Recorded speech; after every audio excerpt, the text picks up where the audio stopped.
Hey, folks, welcome back for the second installment of the book we talked about yesterday, The Nine Lies About Work. And this reflection is Reflection 344.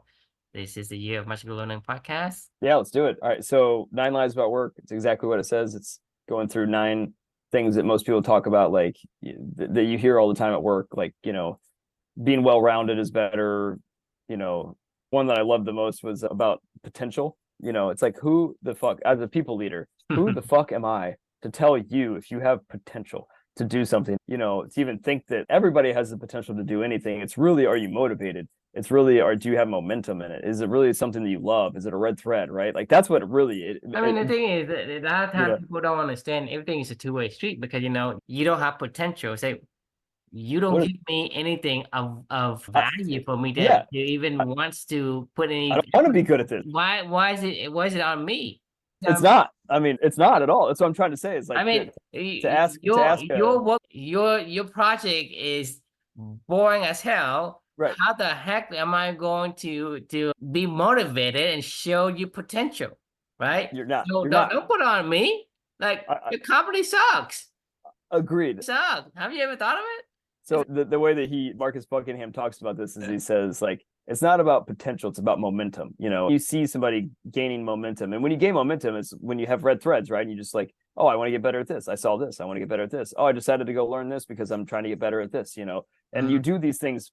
Like I've seen this with my team where they say that they want to go do something and they say that this matters to them, and then they go do it. And if they say that they're going to do those things and they don't, then I'm like, well, you clearly don't care. I mean, you can't come to me as your people leader and ask me to give you motivation and tell you have all this potential or whatever. It's like you need to find your own momentum and stuff that you like to do and then pick up steam as you go, right? It's really, what do you have momentum in, and what are your red threads? What do you love? What are your values bringing out in you? And that's the lie, right? So this is what the book's about, kind of stuff like this, like 9 different versions of this and different things. So Yeah. yesterday we talked about the best people are well-rounded, right? And we talked about spikiness and how, kind environments versus wicked environments, and backhands in those environments, and making sure that you do stuff you love. So that was reflection 1. Reflection 2 is I went a little freelance on this one, and this book just got me thinking. This is why I love this book. It just got me thinking, my brain spinning a little bit. So I decided to do something a little fun. I decided to do 10 truths toward finding meaningful work and meaningful relationships. You gotta up it to 10, huh? Yeah, well, this is 10 truths for us. Like, this is our journey of what we've learned together of finding meaningful work and meaningful relationships. So I decided, hey, why not take a chance and we'll document this. We'll go through it. So Okay. I'm going to go through these one by one with you. We can hash it out as we go and talk it up, or we can just move on to the next one. Doesn't matter to me. So rule number 1, or truth number 1, is learn and share. Make learning a daily habit, explore all this world has to offer, and then don't forget to share it with others along the way, and you'll find whenever you find something interesting. So that's truth number 1 toward finding meaningful work and relationships. Any thoughts there? To me, learn and share is I guess, the top fundamental need that human being have. Yep. But sometimes we mistake the learning from knowledge of, this is a piece of knowledge. Learning is something that interests you. But, you can, hey, I like to learn about, tax law, for example. Right. I don't have any interest in it. Sure. So for Sure. me to Sure. quote unquote learn, getting a new piece of information is not learning. So That's a good gotta be point. careful with learning. But Yeah. if you take the learning in the light of how we put it, you are compelled to do it. You are compelled to learn and you are compelled to share. You cannot do without. It's like an urge. You have an urge to say, hey, this is interesting, right? I learned this beforehand, or I discovered gold or whatever, and then you're gonna share. Oh, I caught this big whale and I need to share it with the people that is receptive of the ideas I'm gonna share. So that is like the top fundamental human needs and desire. It's not learning, it's learning about stuff that you love, and it's not sharing, it's sharing about to people that care about the same stuff that you Yeah, love, right? Like exactly. it is not, it is not just universal, just You go you learn can't something, just take and it just go share something. and say, hey, like I say, I do not care about tax code, right? Right. And they say, well, there are And people I don't care either. If you told me about tax code, I would be zoning out going, oh my God, are we fucking doing this again? if I know about tax code, I wouldn't want to share it. Exactly. We need to be careful of what we mean and when we say learn and share, because people bastardize these two things to make it very like ugly. Agreed. Yeah, agreed. It needs to be qualified, and I like what you said. So, all right, I'm with you. Any other final thoughts on number one? Make it Okay. simple. All right, good. Number two, the team is everything. Like, you can't do it alone. That's one of the core values of Clubany. That's one of my personal core values is you need a tribe. You cannot do it alone. Meaningful relationships or lack thereof forged in a small team that you produce your meaningful work together will determine whether or not you stay in that tribe, period. Find your tribe. If you're not around people that care about the same shit that you care about and that love the same stuff that you'd love to do, you will not succeed. Number one, be impeccable with your words. I don't really care about success or failure. It will not be as fulfilling if you do not have other people around you that can help you to grow and learn and share more. The team is everything. The team that you're around is everything. You could love something. Like I could love tennis and be in the shittiest team full of people that don't love tennis. And I'll be like, this sucks. I don't like playing tennis with you all. Like the guy that I was playing pickleball with last night in my battle for the Ellenberger Park, king of the Ellenberger Park battle, the guy's a dick. I mean, he's a total asshole. I don't like playing pickleball against him. I don't even like beating him because he's an asshole. He's just a jerk after the matches. He's a jerk during matches. He's a jerk before matches. He's just a jerk. I don't want to be around him. I don't want to play pickleball against the guy. I have to because it was a competition and I had to go play this guy. But if honestly, like, if you ask me, do I want this guy to be in my tribe? Fuck, I don't know. No, I don't want to fucking be in this guy's tribe. Fuck him. Like, I don't want him around me. Like, yeah. All right. Any thoughts? Right. Team is everything you do not want to do alone, nor can you do alone. Right. But at the same time, it's the right team is everything. Agreed. Because the caveat is, that the team has to care about what you care about. Because you can say, hey, let's say you go to successful and they throw you into the team, and this guy has this one kind of, the way he works and the way you work completely clashes. I mean, that team isn't a team. It actually deters you from even Right. doing anything. Right. It's not fun. Just like how the crabs, when one crab trying to get out of the bucket or whatever, the other crab will pull him down. So he, in that scenario, it's worse to be in a team. So team is everything, but you have to frame it in the right, in the right alignment. It has to be the people that cares about what you care about, right? Like you and me, we care about the same thing. We share about the same goal, and we're receptive to the ideas. If you go and you share to, I don't know, your wife, they say, well, it's great, husband, but I don't really care She doesn't give a about shit. your... The stuff that you and I are talking about right now, if my wife was on this call, this is like tax code to her. She's like, I don't give a shit. She just not want to collect tax codes. She want to collect recipes or, diversity, ideas and strategies and methodologies. But she does not want tax code. Neither do I. Neither do you. Right. But Right. that's what I'm saying is the right team is everything. Learning, like I say, has a caveat. Team is everything. It also has a caveat that has to be specified.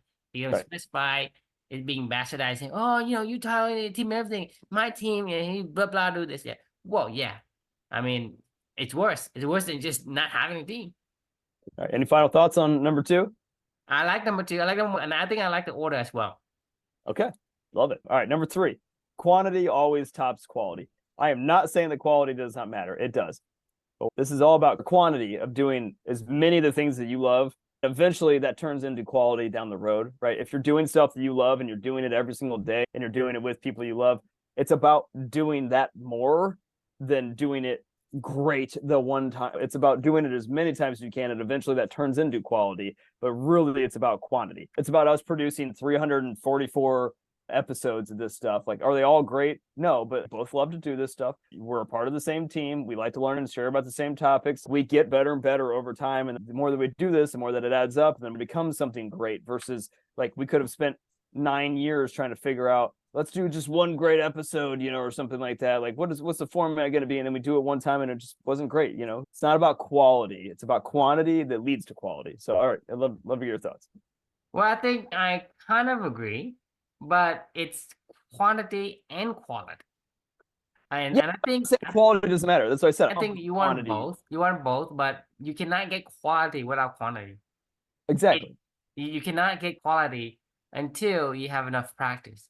You cannot learn how Exactly. to walk unless you fall down a couple of times and wobble a couple of times. You cannot become a great tennis player unless you start out as, hey, I hit the fucking ball and it fly out the fence. Right. Quantity is needed to create quality. Exactly. And I think with the ability that aligns with your core values or your desire, these three things, first three things are, it's just it's not, you cannot help but have to do it. You If, could if sell. I love cake, you could You say just eat a I'm lot of cake. addicted to cake. Right. I'm going to eat Right. it until my stomach is full. I'm going to eat it until my stomach's going to complain, right? Because if my stomach doesn't complain, I'm going to continue to eat it, right? Have you ever seen the Great British Baking Show?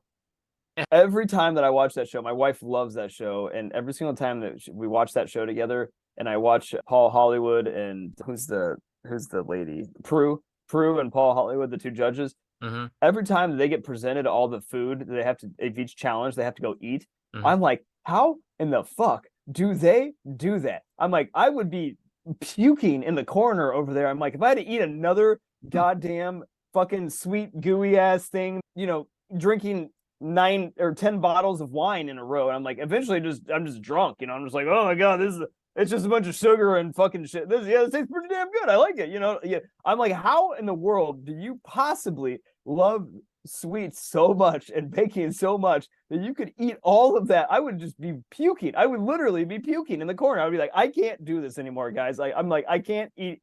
I don't want to even look at your food. I want to vomit, like looking at your food. Like, to their point, you and I are on this podcast talking about who knows what. right. Well, what is it? 3 years? 344. Yeah. Yeah, you're right. Like this. People can say, "Hey, Chris, Drew, aren't you tired?" My wife say, "Hey, what are you talking about, Chris?"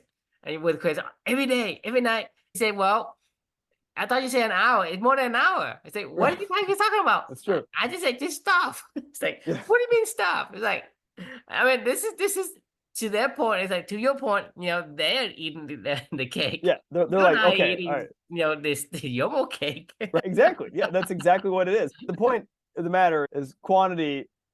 I agree with you. I think the first three kind of go together. It's do what you love with the people you love and do a lot of it. That's the key. If when you talk about doing the 1 and 2, number 3 is like it's guaranteed. You're doing 1 and 2. I think, hey, why are you, True, and Chris get on this Zoom every single day? Because number 1 and number 2.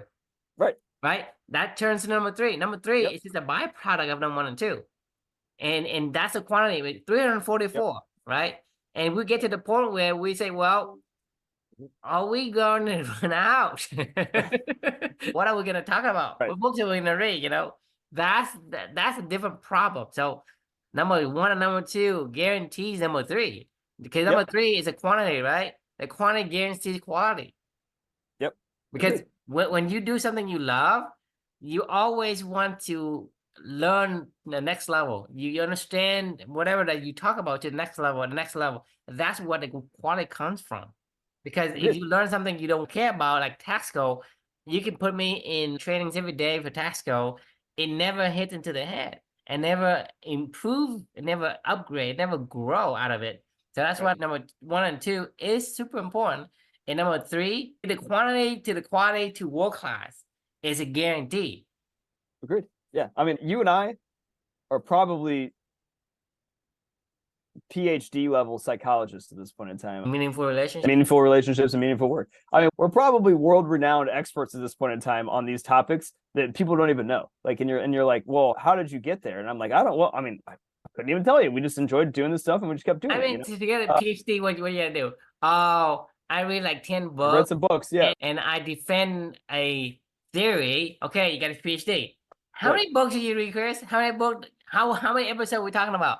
I was just doing my bookshop.org. We are beyond PhDs in these things. I was literally just doing this because I hadn't updated this in a while. This is missing like at least 10 to 15 books because I didn't have them in this catalog.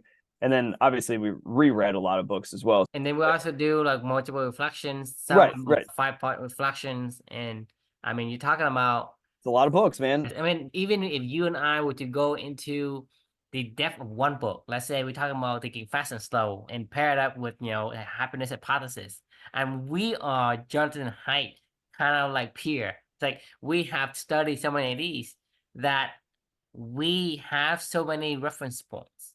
We're Yep. talking about Buckingham dead in the universe.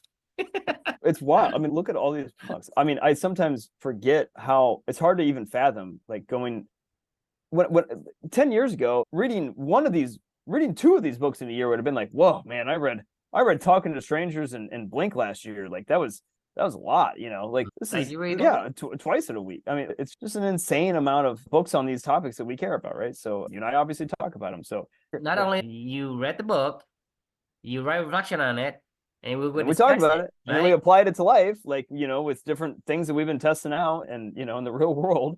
And yeah, I mean, we're experimenting, we're learning more, we're sharing, we're growing, we're, experimenting, we're learning, reflecting, sharing, growing, I mean, it's, And it's everything starts to kind of like settle down into a mode of sort, because then we always go back to the same concept of meaningful work, meaningful relationship, and aligning your core values. And then mhm. these things you're talking about is learn and share, teams, everything. Why these things are It's how solidifying. you get there. Yeah. It doesn't Yeah. change anymore. Yeah. Even when we read other books, it doesn't change the fact, like we're talking about the Usually nine reinforces lines it. about work, right? Right. This basically cementing more of our foundations of what we have understood of what company is about and why we do some of these things. And I Yep. think it starts to make sense, and it starts to solidify, and it doesn't move anymore. Even though you look at it from a different perspective, it still looks the same as an Right. object. We have basically explored this particular aspect of the object enough that from any angle, you still recognize the object. Yep. All right. Any final thoughts on number 3? No, that's good. I mean, as people understand that number 3 is given. Agreed. So number 4 is goals are stupid. They're just random numbers and images in your mind. They bring you no joy or happiness in the moment. And you think about it for the future, like you imagine this goal you achieved, and they're just overrated. Instead of they're meaningless. Honestly, goals are like I there's never been a single goal that I've ever set in my entire life where and I said in 5 years I'm going to be doing this, and this is my goal. If I even accomplished it, which is very rare if that was the case, but if I did accomplish it, it's very rare. What I was like 5 seconds of joy. It's like, oh, cool. I just made a couple $100,000. That's great. Or I just won King of Ellenberger Park. Cool. Nobody gives a fuck. I don't care. If I build all this up in my head, and that was why I was doing all this stuff, they're meaningless, right? It's beyond meaningless. They talk about this in this book.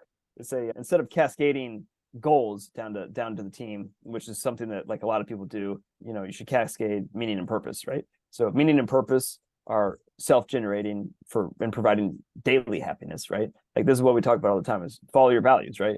Embrace your values, do what you love to do, and focus on those aspects of everything, and focus on your purpose, focus on your values, and do that every single day. And then eventually it will compound over time to millions of different goals. If you just want to call a goal an achievement, like you'll be knocking down achievement after achievement after achievement where you're like, holy crap, I didn't see that one coming. Because that's the whole point, is that you don't know what's coming. If you think you do, you're so misguided. It's beyond almost comical to think that I could go laser focus in on a vision board on one particular goal and I'm going to manifest this motherfucker into this reality. No, it's focus on the one thing that you can control, which is your values, and living those and bringing them to life every single day and doing it with the people you like to do it with, and then whatever happens going down the road. Quantity, right? Like, produce whatever outcomes it produces, but you can't control the outcomes. So that's it. Goals are stupid. Don't worry about it. Goals are stupid. Goals Yeah. are a is a misleading. Goal is misleading. Goals are man-made. Made by people who are self-proclaimed gurus or whatever, and they make you feel like, hey, you accomplished something. But goal isn't what makes you fulfilled. Just No. like, there's a bunch of cakes in the room, right? I go in there and suddenly I want to eat. Well, I enjoy eating it.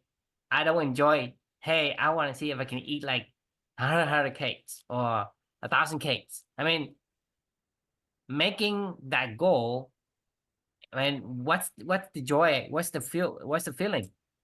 3 days. So the competitive Buddha. Do you remember that book a while back? The competitive Buddha. It was a really interesting book. If you don't remember, but it was they said right now the current prevailing psychological science, I guess, or whatever, on the joy you get from achieving a goal. Like you win the NCAA tournament or something like that. You're, whatever, right? Like you're Purdue, you're playing basketball, and you so badly, your whole team just they want to win that NCAA March Madness tournament. They want to prove it to their coach. They want to prove it to everybody. Like this is like we locked in every single day. We worked our asses off, and we hit this. We win.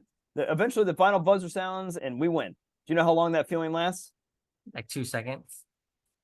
At max, the current emotional limits that people have measured is 3 days. So for 3 days, you spent, I don't even know how many countless hours dedicated to this one vision, this one goal.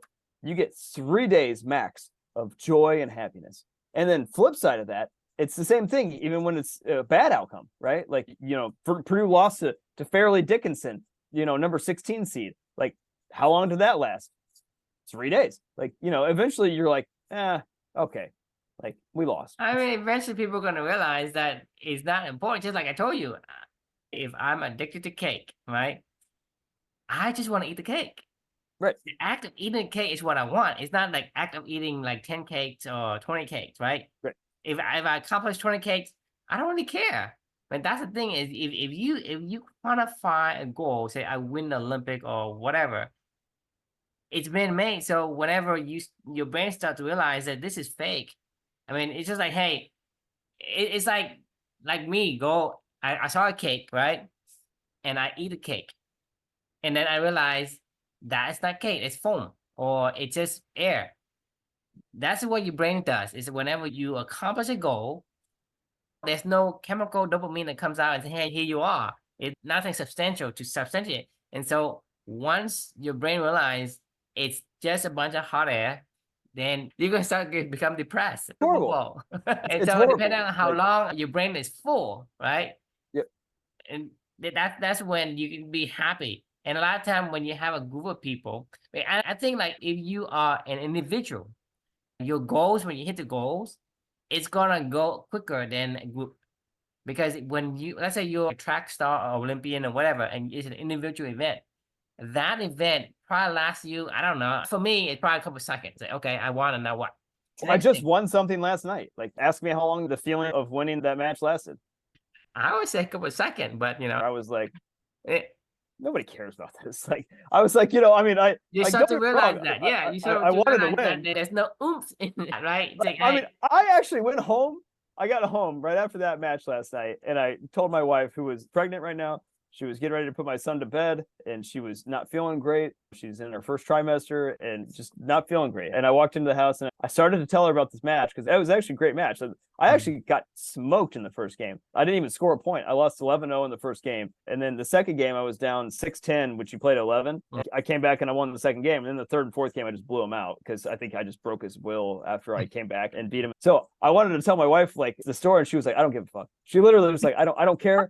I'm fucking tired. I'm not gonna listen to you. I don't give a shit. And I was like, okay, fair enough. Like, that's what I'm saying. If like, she would have cared, Chris, if she would have cared and she celebrated with you, it probably gonna last you longer than an hour. maybe, like, I mean, I've always wondered. But when you realize you're on your own, nobody cares. Right. It's less than meaningless. Yeah. It wasn't meaningless because I loved every minute of playing pickleball and getting better at pickleball. You love the act of being in the game. You love the act of being competitive. Exactly. It allows you your core value. But the goal of winning it isn't what gives you the fulfilling. Not at all. Right? I mean, so that's what I'm saying. none of it. Yeah. The act of doing things is what you want. So Exactly. like I say, I agree. Goals are stupid. They are stupid. They are misleading, and they are man-made. They're man-made by a bunch of people who say, "Hey, we should put goal and blah blah blah." I don't know where they get it from, but it's not. Well, it does drive you. Like a goal can drive you, but like I think what we're trying to say is it drives you the wrong way for the wrong reasons. You can. I mean, this is one of your ability is your ability to adapt and ability to use willpower. Just like, you have willpower to go through tough times. But the thing is, you are making your own obstacle to, I mean, basically you manufacture obstacle, you manufacture pain and pressure to, it's like, thing is not natural. It's like Yomo. We talked about this a couple episodes back with the what I talk about when I talk about running episode, the hitting the bonk, right? And it's like, you told me in the middle of the journey, why are you bonking? You like to do this every day. What are you doing? And I'm like, I don't know. I can't stop. I have this goal, 365 in my head. And you're like, I don't get it. I don't care. Nobody cares. Nobody told you to do this. You're the only one that's deciding to do this every single day. You're the only one that's putting rules and parameters around your own journey. You're like, what are you doing? And you're like, I don't know. You just get sucked into it and it takes over. It clouds your values. It's like a value cloud. Goals are like a value cloud. It like the sun's shining bright on you. You're having fun. It's all a cloud, right? It's all a cloud. It's right there. It's so fluffy. It's so pretty. Then you fly an airplane into it, and where's the cloud go? Right. It's horrible. You get disappointed by the time you get to the cloud because it's not there because you just fly through it. It's like, because from afar is this fluffy cloud where you can just lay on it. You think you can just lay on it, but the moment you fly the airplane into the cloud, it's like, where the cloud go? It's just a bunch of like white foggy thing, and it's like, this is not the cloud. This is what I'm saying is the brain realized it's being tricked. Yep. Agreed. We're tricking ourselves, and so goals are stupid, right? Any final thoughts on goals? Avoid goals. Avoid goals. All right. Except for the one goal of focus on your values. That's the one goal. No, you don't need that. I guarantee you, if you do 1 and 2. That's true. Yeah. All right. Fair. Number 3 is guarantee, right? Yeah. And let's stop making goals. whatever that you're trying to do, it's like, I guarantee you, I love cake, right? You put a cake on there, I'll eat it. Right. If there is opportunity for me to get cake, if there's cake on the table, I will eat it. There's no need for me to, I need to remember to eat the cake. No, I cannot even tell you that I don't need. I can't stop. Right. You have to stop me from eating it, because even without it, I'm going to find ways to go and find the cake. So whatever that you do 1 and 2, like I say, the caveat, let's say somebody's addicted to games. Like let's say I'm addicted to like the football game, right? I watch football. I do that every single day. I look at stats all day long. Who told me to do that, right? I don't need to remind myself. It's just one of those things where I cannot wait to get back to it. It's on my mind all the time. You don't need to push yourself. Right. Yeah. It just happens. You don't need to force yourself to do it. That's the whole point. That's what an A student does. The only thing you probably need to force yourself to make to stop. To balance it out. The only thing that's the only thing you need, because they say you can't eat all the cake all the time, right? You need other minerals, vitamins and minerals. You have to go eat the other ones. That's the only thing you're gonna be worried about. But you don't need to worry about making any kind of habits or anything like that, because if you have to, you are using willpower, which is something you don't want to do. All right. Agreed. All right. So moving on to number 5, a beaver must dam. So, if you're a beaver, you got to dam. Like, you got to do what you're made to do. Learn what that is and do it. Explore, do a lot of things, and figure out what you love and what you don't love. Figure out if you're a beaver, if you're an eagle, whatever it is that brings you that joy, right? That's what we mean by a beaver must dam. A beaver clearly loves to dam. Otherwise, they wouldn't do it. Compelled to do it. They're compelled to do it. Whatever you are compelled to do, go find that, explore it, and do it. And you can't be great at everything. Beavers aren't great at it. They're really good at being wet and damming things, swimming in water that they pull up water for. That's what they're really good at, right? So you're not going to be good at everything. Like, you're going to be spiky in certain things. Find what you're spiky at. You just can't. You can't be a cat and a dog at the same time. Right. That's just. Right. Yeah. So that's truth number 5. Anything you want to add there? I mean, I know we talk about a beaver must dam all the time. I mean, I keep saying beaver must dam, and if you don't understand that by now, well, you probably need to go back to episode 1. Yeah, right, exactly. We've talked about this for 1,000 different ways. Hey, if you're a human being, right? If you're a human being, be a human being, right? If you're beaver, you might be beaver. You can't be something else. That's what I'm saying. So this rolls into number 6. It's follow people that understand their spikiness. Meaning, if you find somebody that is a beaver and they're damming away, follow that person, right? Like, those are the people that you want to follow, because they know what they care about and they do it every single day. Those are the people that you want to emulate. Those are the people, like your uncle that you talked about the other day. Like, those are the people, my grandmother, those are the people that you don't see every single day, but they are spiky in their own ways. And you see those people, they're beavers and they're damning in their own world. You see those people, follow those people, listen to them, learn from them, embrace them, spend as much time, absorb, be in their presence as you can. But those are the people that you need to go figure out, because that's what will show you the path to living this value-driven life of meaningful relationships and meaningful work, right? Like, I mean, it doesn't have to be Elon Musk. Like, it doesn't have to look like Elon Musk for you to live a life of meaning and purpose and fulfilling life. Like, it could be my grandmother, it could be your uncle, it could be other people that you see every single day that has nothing to do with, you know, anyone you'll ever know. But you know it, and I know it, and that's what matters, right? So follow those people that understand that they're a beaver and that they're damning. Right. So number 6, I will also have to say about, there's a caveat as well, because number 6 is that's exactly what you want to do, because these people, they drawn you to them. But the caveat is that doesn't mean that you should always follow anyone with spikiness. The spikiness has to align with your core values, because Elon Sure. Musk is a spiky person. He's very spiky. Yes. Steve Jobs is a spiky person. He I is, don't want yeah. to be Elon Musk, nor Steve Jobs, no, I want to be. But you can learn from him, though. No, I don't want to learn from him, because that's not who I want to be. I like to learn from them. I like to observe them and learn from spiky It's like, people, no matter what. if I understand I'm a beaver and there's an ego, yeah, there are good aspects of an ego, but there's no use for me to learn from an ego. You cannot send a duck to ego school. I'm going to challenge on this one, only because, like, what good would it do to you learning from something that you don't have an interest or core values that aligns with you? If you do have an overlap, then yes. But if it doesn't have an overlap, there's no need. There's no need for you to learn about tax codes. There's no need for you to know how to organize, and come up with tax code that is very vague and people can't do it. Hey, it's magic to you, and well, for me, it has no benefit. These people teach me what not to do. That's what I'm saying is you do not. When you see a beaver that's damning, and I'm not a beaver, they teach me what not to do. Like, I understand that, but so I think it's important to learn that. My thought is this. We talked about this yesterday about missing your forehand. I only focus on my strength. Right, I agree. I do focus on my weaknesses, because I have like 1,000 weaknesses. I have 1,000, 10,000, 100,000, unlimited number of weaknesses. I have only a few countable strengths. Similarly, there are thousands and infinite ways that I shouldn't do things, but there's only certain things that I can do and should like to do.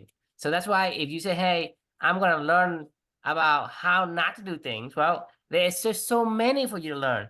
And you may, I said there is value, but the value is so low compared to, okay, if I focus on what I'm doing right? If I'm doing right, I won't have time to do anything that's wrong. Because if you say, hey, I'm going to find somebody that does something I don't want to do, so I can learn what not to do. In that case, there is so much more to learn. And a lot of time you won't be able to get to all of them, because at the same time, right, you've been distracted from doing the thing that you should be doing. My man, tell me if you can count your weaknesses. I can't count my weaknesses. I'm that kind of person. I have so many weaknesses. I hear what you're saying, and I think you make some sense. I could argue this, but I don't think that arguing it is going to get us anywhere. What you believe in first. Yeah. You can't just argue for argument's sake, right? I feel like I get value out of learning about Elon Musk, Steve Jobs, Abraham Lincoln, whatever. I don't know why I get value out of it, but I know that I feel like I get value out of it. Otherwise, I wouldn't read about people like them. I think you do get a value out of it, because certain value that they have aligns with what value that you hold. It's a certain value they have that it's the same as what you hold. Similarly to Steve Jobs, right? He has the artsy side. He does. And you want to bring it out, and that is what he does. And you are attracted to that particular aspect. Steve Jobs. There's certain aspect in Elon Musk that you say, hey, this thing he did right. Whether or not he say, well, I like the truth. I do what I want to do. I don't care what people say. If you hold the same value, then you're going to be drawn to that. But what I'm saying is, as a whole person. Yeah, don't follow them. Right? Yes, I don't follow that. But like I say, if there are core values that you can learn from, then yeah, you do that. But That's what I'm saying. It's the spikiness, but you have to be careful though, because when you follow somebody who's spikiness, you take everything. Yes, You don't yes, understand yourself enough. You take yep, everything that they do as I agree yourself, with you. and you say, "All right, if he is going," and I say, for me, for example, you say, "Well, I like Elon Musk. He's this great smart guy. Oh, I'm smart too. Oh, he's this nerdy guy. Oh, I'm nerdy too." And then he goes and he say, "I love to be on social media. I love to talk to people. I love to parties." But those three other core values is against who I am. I Right, don't like to go socialize with people. But then I say I want to be like Elon Musk, so I must go socialize with people. So right. that kills my beavering, I agree with you. You got right? to find the And right so beaver. You if got to you get find to beavers to follow if you're a beaver. if you get to the point where you can distinguish between what you want and what you don't want, Right. that's why when we're talking about like the Black Swan book, right? We say this book, like you need some basic foundation before you read this book because you might get the wrong idea. Yeah, I agree. Spikiness people, right? I'm not saying that following Elon Musk is bad or good. I'm just saying if you align with certain spikiness that aligns to you with you from whatever aspect, learn from that only, but don't take everything. I agree. I'm with you on that. Well said. I'm with you. All right, I'm in. All right. Any final thoughts there? Ready I to go? think we All right, number 7. We can only reliably measure ourselves. Only you know if you're living your values or not. Bottom line, point blank, period. Nobody else can tell you if you you're have living a potential. meaningful and fulfilling life or not. What's that? Nobody can tell you have potential. Yeah, nobody can. I'm Or not. seriously like, it's almost comical to think that I could go and say, "Hey, True, I You don't think, have you know, you don't have potential. yeah." It's almost mind blowing to think that that's the case. And if I was like, "Look, I'm doing what I love every day, and I'm trying my best, and I feel like." This is what I'm saying is you can't expect a fish to climb a tree. Right, yeah, it's where integrity comes into play. Like, you need to be honest with yourself.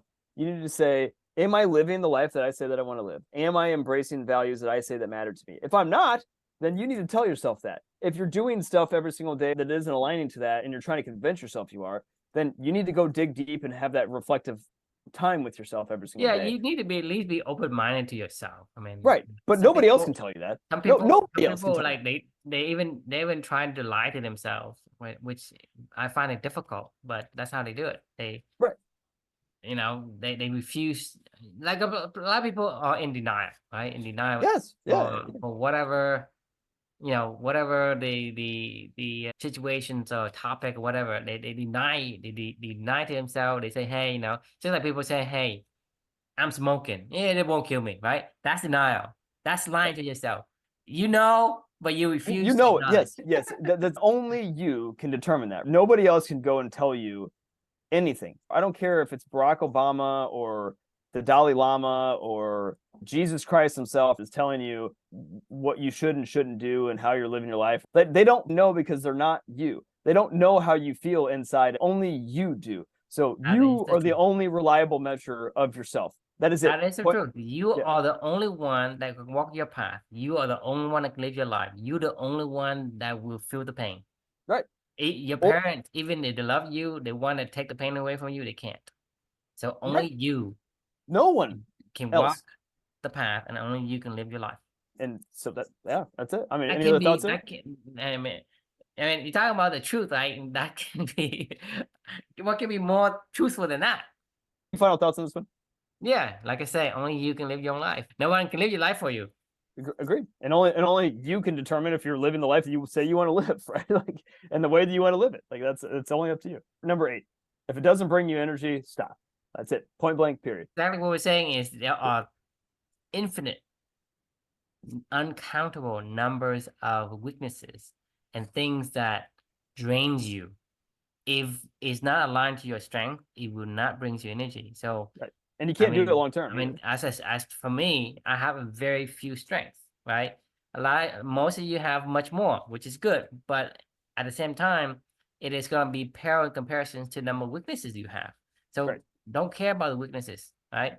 So if you have, Don't even worry about your backhand. Yeah, you don't. because there are If, millions of backhands. like, if it doesn't bring you energy and you don't like it, then don't do it.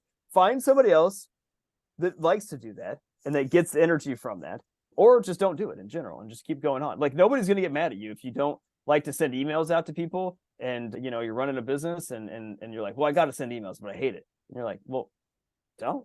We'll put a gun to your head, make you do it. Yeah, don't do it. I mean, like that's that. Like, hey, true, you got to write if you want to be truly a reflective person. You got to write every single day. Well, I don't like that. Yeah, have told me that many times. Right? No, not at all. I mean, even I don't. Even I don't write my own truism. You have to write Right? it. Yeah, I write true. That's right. That is right. So if it doesn't bring you energy, just stop. Don't do it. Yeah. I mean, think about it. If you're doing something that's not fun, it's called work. Exactly. And if you're doing something that is fun, it's called play, and they're both the same thing. It's just the way you look at it. It's just a perspective. Yep. All right. So moving on to number 9. You don't know anything. Everything that we just talked about could be 100% right, or it could be 100% crap. Who knows? So stay curious, keep learning, and try to remember that you don't know anything. Have that beginner's mind at all times. Like, I don't know. These are the truths that we found so far on this journey.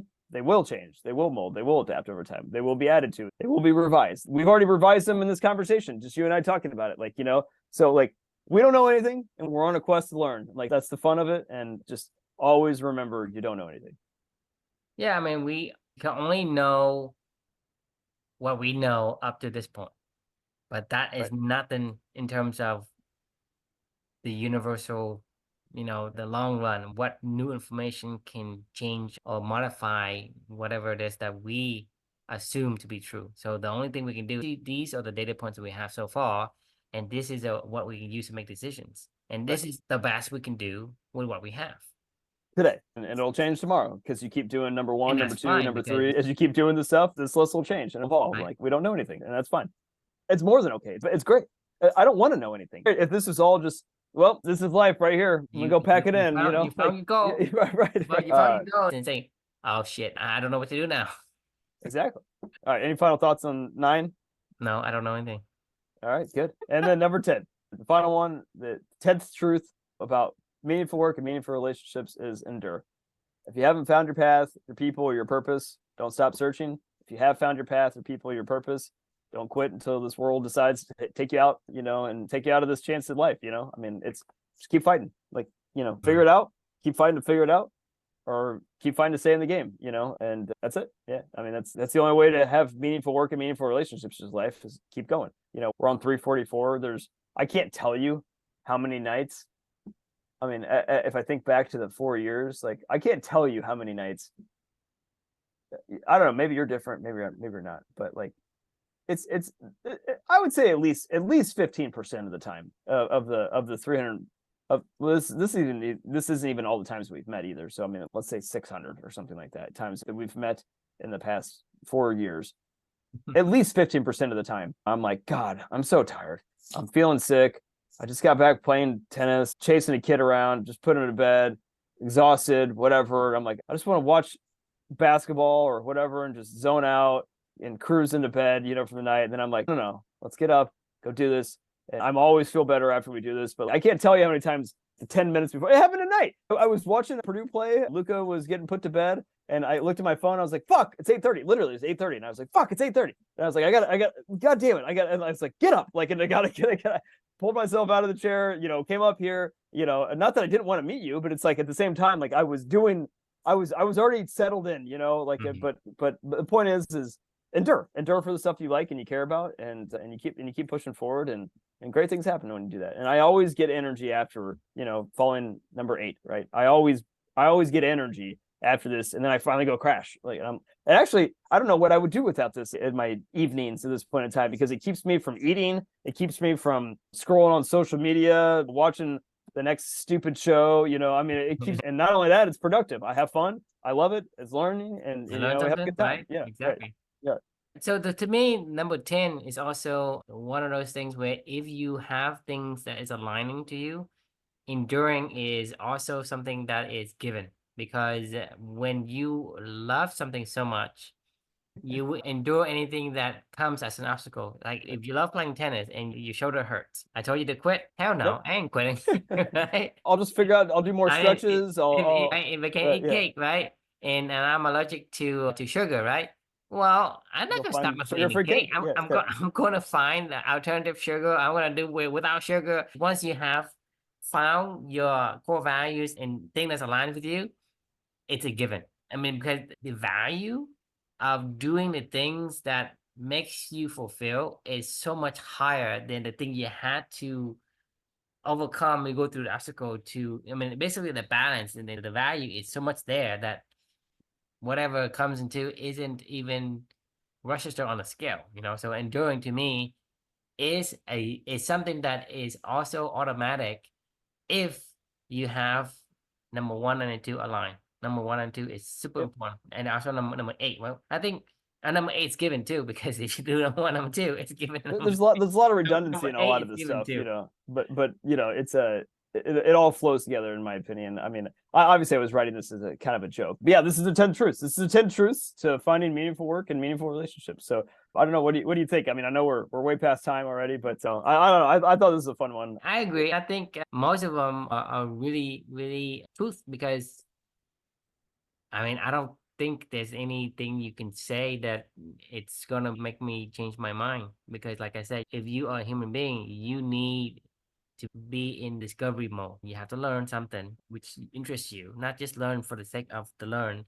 That's something that is a must as a human being. If you are a person that's alive, that's something you must do, because that's what humans do, right? I mean, how can that not be a truth? Yep. So these are, to me, I can't say they are not truth. I can't come up with any reason why they are not. It blows me away reading these sometimes. I swear to God, this is not a joke. Sometimes I read these and I'm like, I wrote this. I feel like I can go give this as a team meeting, I mean, pep talk, like go write a book about this. We can do like those consultant that goes to Right. corporation and become the expert and say, hey, Yeah. Hey guys. these things. Yeah. I mean, you charge them like $250,000 a session. Right. I mean, but it does kind of blow me away that we've come this far where this is just ingrained truths, at this point in time in our path forward. These are foundation stones. These are like, we took a step and this is a step. And there's a lot more as well, but like these were ones that when I was just shooting off the cuff in the morning writing, just immediately comes to mind, almost like the things that we talk about all the time. We talk about these things all the time. Like, don't do it alone, learn every day, share, beaver must dam. Like, I mean, these are things I that we mean, this is the reason all the why time. you and I are on this thing, is because you learn something you want to share. I learn something I want to share, and, Right. and I want to get feedback. I want to understand more. And this is basically fundamentally number one, right? Yep. We can get on here and talk about tax code, right? It's also learn and share, but that's the caveat I'm talking about. No, we Talk don't. about, like, I don't know, like the number of diseases that is available on Earth or whatever. I mean, I just don't care. I mean, it's okay to say that. Like, I don't care. Like, Yeah. I don't have to care about everything. Like, I don't have the capacity to care about everything. I don't care. And you don't care. But we care about these things, and that's why we're talking, and that's why we've still been talking. Still, we're probably still going to be talking afterwards. But all right, I think it's time to put a pin on this one for the night. A question we can leave with everybody: what are your truths to finding meaningful work and meaningful relationships in your life? That's the point. That's fine. Yeah, it should be different. Keep learning and exploring, and you're magical learning. That's what this is all about, right? I think it's Thanks just for joining. magical learning from now on. It's just a lifetime of magical learning. How about that? Lomo. Lomo. Yeah, awesome. All right, well, thanks for joining everyone, and Merry Christmas, and we'll see you in the new year. Okay, I'll see you.